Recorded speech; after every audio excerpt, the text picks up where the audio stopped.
Dabar gal atrodo viskas paprasta, bet kai atsitinka tokias situacijas, tikrai pasimeta. Ar girdi mane? Op! Šaudys į mišką pneumatinį ginklą. Meti.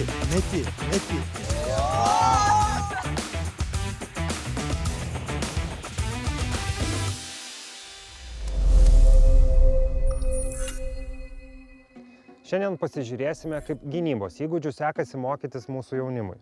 Esame vienoje Vilniaus rajono mokyklų, kur 9-12 klasių mokiniai dalyvaus pilietiškumo ir gynybos įgūdžių kurse. Keičiantis pasauliui, keičiasi ir pamokos. Saugumas šiandien prasideda ne tik valstybės pasienyje, bet ir mokyklos suole. Šį kartą atvykome į Vilniaus rajono Marijampolio Meilės Lukšienės gimnaziją. Čia Lietuvos Šaulių sąjunga surengė intensyvų pilietiškumo ir gynybos įgūdžių kursą 9-12 klasių mokiniams. Tikslas paprastas, bet gyvybiškai svarbus – ugdyti ne baimę, o jaunimo atsparumą ir gebėjimą veikti krizės akimirką. Devintokams tai krikštas ir pirmas susidūrimas su karinė disciplina, o štai vyresnieji į kursą grįžta jau savo noru pasikartoti to, kas kritinė akimirka gali išgelbėti gyvybę. O, sveiki. Va, nuo pirmų eilių. Drąsiai. Čia į priekį. Taip, tai sveiki mokiniai. Vytautas ir Saulius šiandien bus su jumis. Ar pažįstas šitą uniformą? O, kas čia per uniformą? 10-12. Teisingai. Taip, mes esam 10 rinktinės šauliai, mes nesam kariai, mes esam savanoriai, tačiau, atstovaujam sukarintą organizaciją Lietuvos Šaulių sąjunga. Taip, mūsų emblema rodo, kad mes esam 10 rinktiniai, taip, aš esu mokomoji kuopoj, Vytautai, kokioj kuopoj tu esi? Aš esu šalčininkų kuopas. Daugiau kaip mokytojas, mentorius ir patarėjas, sakykime taip, visais klausimais. Išgyvenimo krepšys, išgyvenimo paketas ir kam jis reikalingas. Tarkim, situacijos gyvenime gali būti nenuspėjamos. Reikėtų atsitraukti iš namų ar kažkur tai pereiti, persikelti ir panašiai. Ir mes turim su savimi pasiimti, kuprinę, į kurią susidėti pačius svarbiausius daiktus. Matot, viena kuprinė yra labiau tokia karinė, kita yra labiau tokia, civilinė. Koks pagrindinis daiktas, kurį reikia čiupti iš karto, kraunantis išvykimo krepšį? Dokumentai. Super, labai teisingai. Ja, dokumentai ir visi dokumentai, jeigu matot, jie yra būtinai polietileniniam krepšelį, taip? Ja, kopijos, visų dokumentų, kurias turit, kopijas visas pasiimam. Koks antras daiktas? Labai gerai, teisingai. Maistas. Čia yra sausas davinys kariškas, taip? Seno pavyzdžio palapinsiuostė. Esat girdėję apie šitą daiktą? Jo, ir mes jį šiandien dar išmoksim naudoti. Labai svarbus dalykas tai yra rūbai turbūt, taip? Va čia yra mano asmeninis žygio paketas, 3 dienom man čia užtenka rūbų.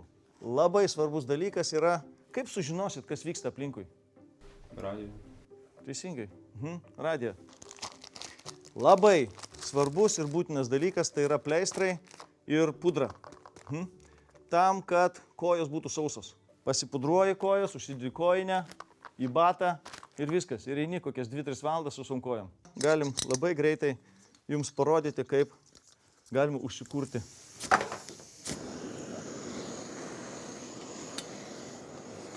Ir viskas. Ir kaitinį vandenį. Ir dabar kviečiam ateit pasižiūrėti visus daiktus, gal kažkas iš toliau nematė. Jeigu esat smalsus. Prieikit drąsiai, ateikit drąsiai, pasižiūrėsit visus daiktus, ką reikėtų turėti, kad geriau įsimintumėte. Gyvenimo dėžutė, gal reikės patiems kažkada susidėti, susidėlioti, net tai žinosit.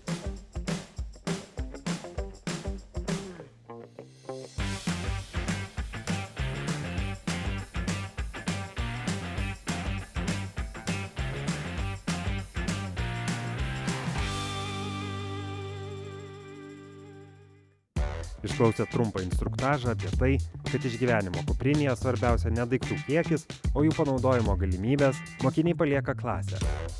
Veiksmas keliasi į lauką, kur teorija virsta praktika.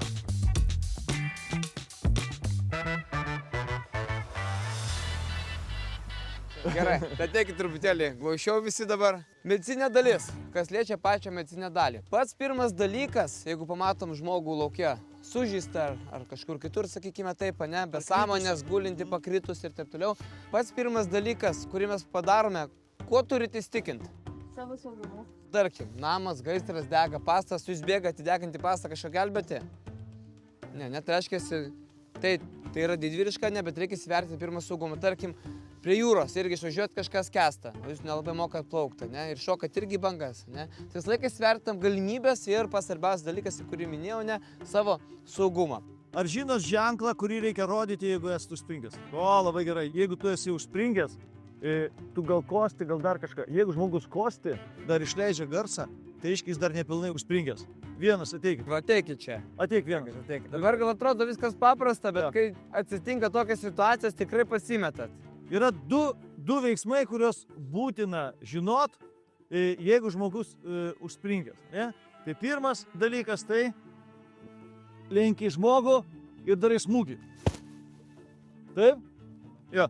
Tik jokiais būdais smūgis negali būti statmenas, ne? Nes gali sužeisti žmogų, stuburą, dar kažkaip.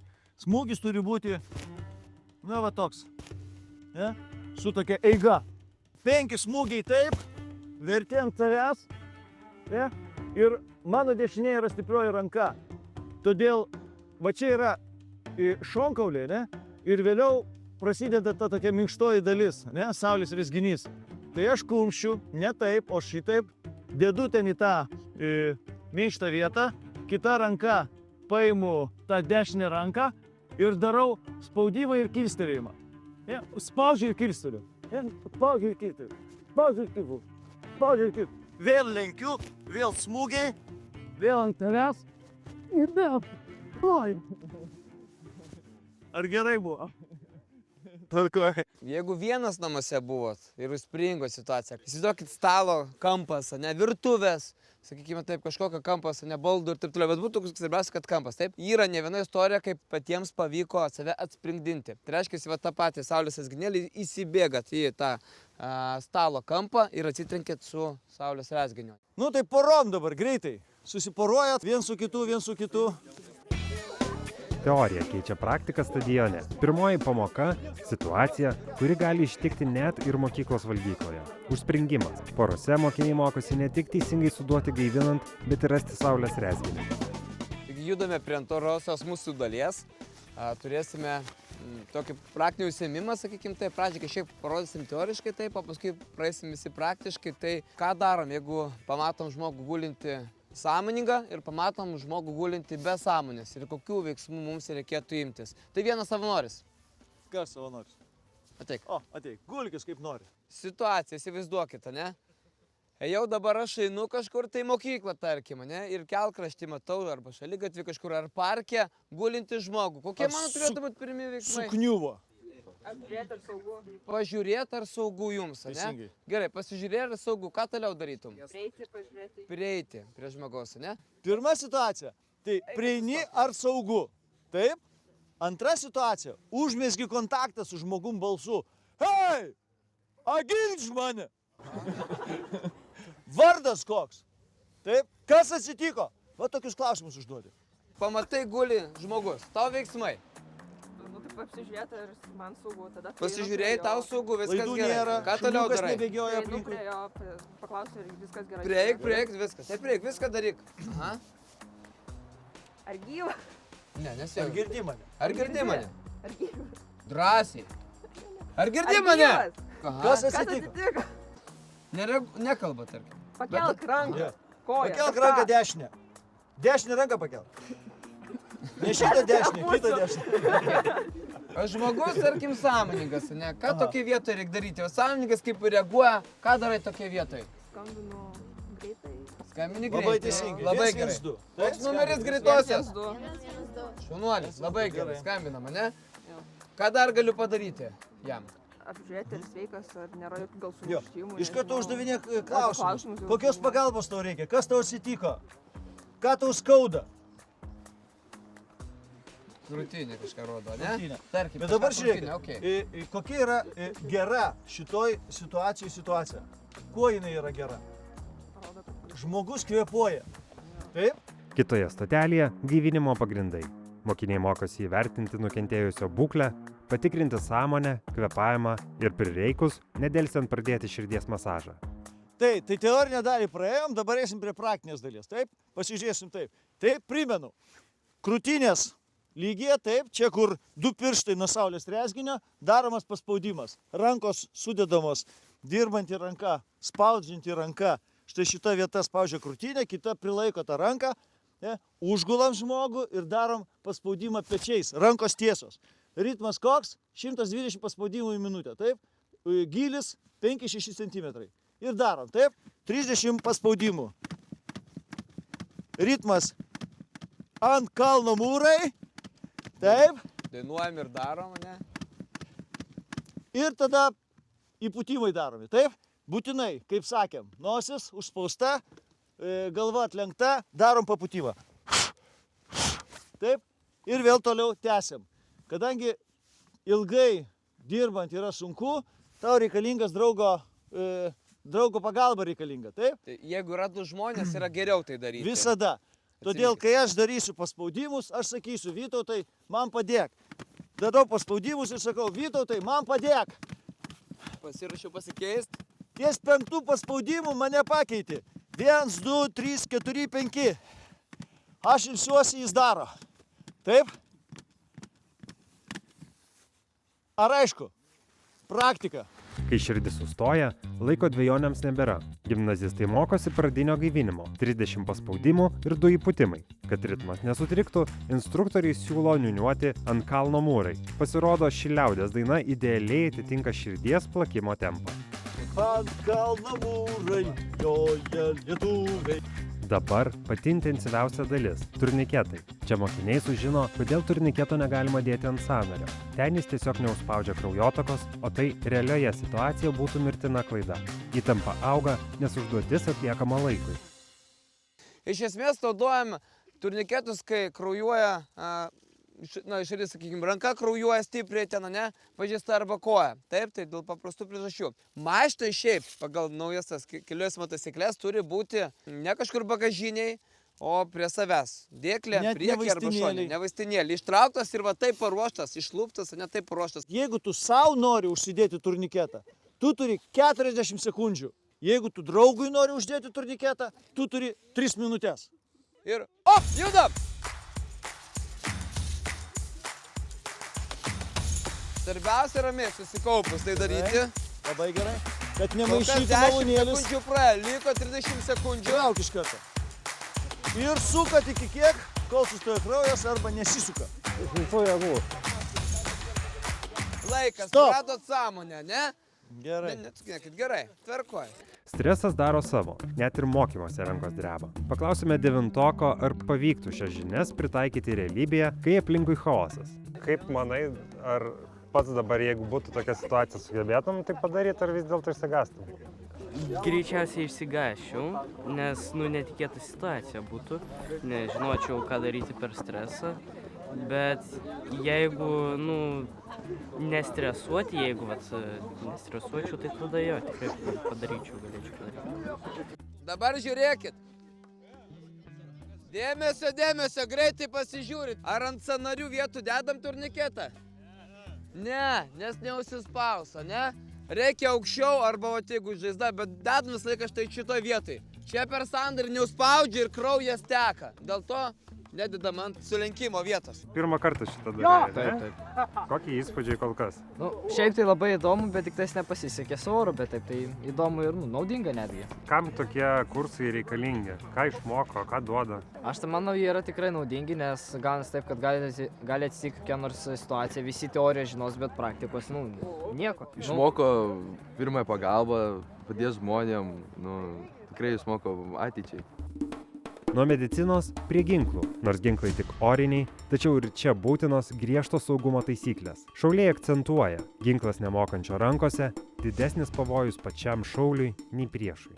Ginklas yra rimtas dalykas. Ginklas gali sužaloti tiek jūs, tiek kitus, jeigu su juo nemokėsite teisingai elgtis arba jeigu nežinosite taisyklių. Tai šiandien turėsime šaudymo pratybą, šaudysim iš pneumatinio ginklo. Su ginklu elgiamės kaip su užtaisytu. Pakartojam visi. Antras dalykas, nelaikom piršto ant nuleistuko. Pakartojam. Laikome piršto ant nuleistuko. Kas atsitinka, kai mes laikom, va taip pirštą, ne, kažkur tai vaikščiat ar kažką, sakykim taip, ne, ir va užsikabinsit, ne, ir jisai gali šauti, taip, ir kažką sužalosit, arba save, arba kitus. Dėl ginklo prieš šūvį tik ten pašaunam, o visą laiką laikom štai čia. Tai toks yra teisingas ginklo laikymas, visą laiką ne kažkaip tai ten per petį ten ir dar kažkaip tai, ne, o laikom teisingai, va, tokia stabili padėtis ginklo. Ir prieštukas štai čia. Saugiklis, o čia turim saugiklį mes, ne, ant saugos padėties. Jį nuleidžiam tik prieš patį šūvį. Nuleidžiam, atlikom šūvį, pam, ir atgal, atsigam atgal. Tai va, atsigam. Viskas. Jis laikant saugos paties. Ką daro saugiklis? Saugiklis neleidžia mums va. Jeigu netyčia užsikabintum ir kažkas tiktų, matot, neleidžia man iššauti. Todėl pakartam saugiklis ant saugos padėties. Saugiklis ant saugos padėties. Saugi kryptis. Šaunam ten, kur norim šauti. Viskas. Reiškia, pakartam. Saugi kryptis ir šaunam ten, kur norim šauti. Saugi kryptis ir šaunam ten, kur norim šauti. Ginklą laikom štai taip, ne? Į petį įsirėmę, kairė ranka laikoma, ne? Visi matot. Tai? Įsirėmę, matot tvarkingai. Man dešinė ranka reikalinga tam, kad aš atlikčiau tik patį šūvį, ne? Reiškia, laisvai laikydamas, tai? Ir buožę, o taip prispaudžiam prie peties, o žandas irgi prie buožės. Ir o taip suspaudė. Tada kairę akį užmerkėt, jeigu dešinė rankė, jeigu kairė rankė, viskas atvirkščiai vyksta, taip? Turi būti prispaustas žandas, kairę akį užmerkėm ir taikom įsitaikinį.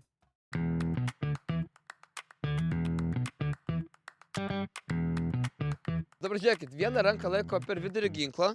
Matot, Prie visi, pat ne? nuleistuko.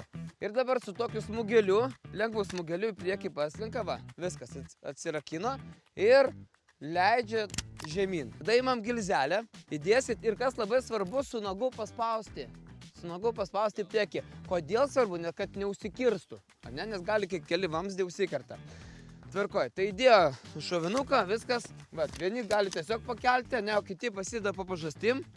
Ir su viena ranka taip pakelia staigiai. Viskas ir padeda. Tada mes, sakau, gulamės, imam ginklą, taikomės. Viską darot, ką sako instruktorius.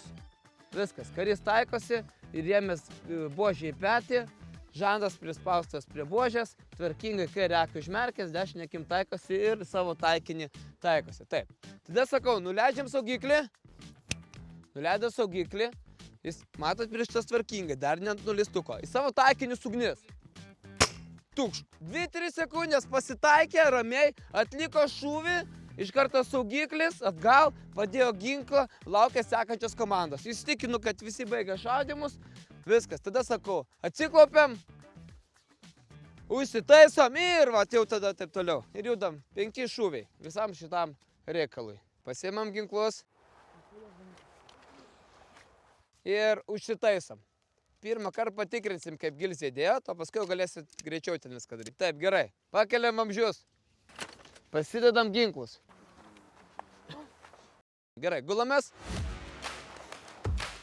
Imam ginklus ir taikom į savo taikinius. Nuimam saugiklius. Į priekį, pastumėm saugiklį į priekį. Ir į savo taikinius ugnis. Ramiai, 2-3 sekundės. Nusitaikysit ir šaukit.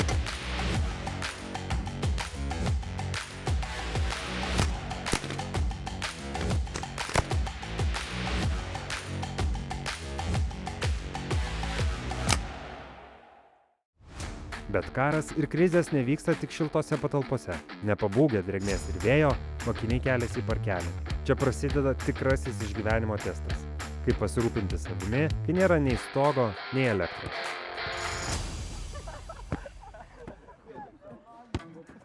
Taip, tai dabar mūsų užduotis yra, mūsų komandai, pagalvot, kaip šitą šlapę dieną užkurt laužą be degtukų. Šiandien mes ką darom?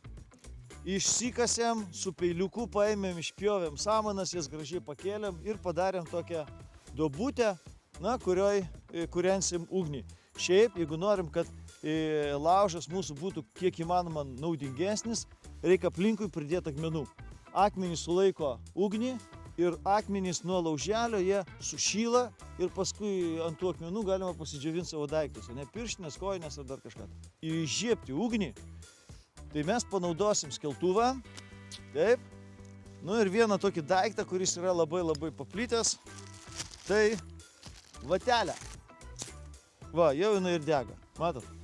Ne? Bet jinai dega labai trumpai. Ne?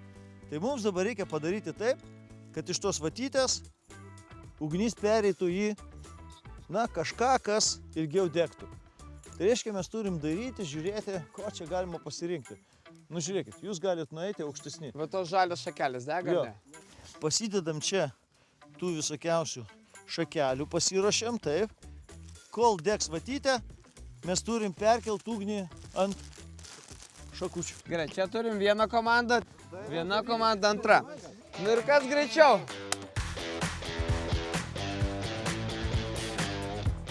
Tu turi mesti tą žiežinį. Kaip brauki ir meti.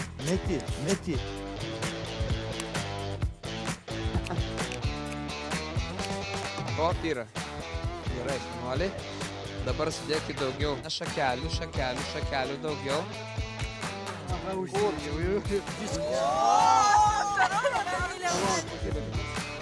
Mokiniai mokosi įžiebti ugnį be degtukų ir tam naudoja tik skeltuvus bei vatą. Nors kibirkštį išgauti lengva, tikrasis iššūkis ją perkelti ant drėgnų šakelių.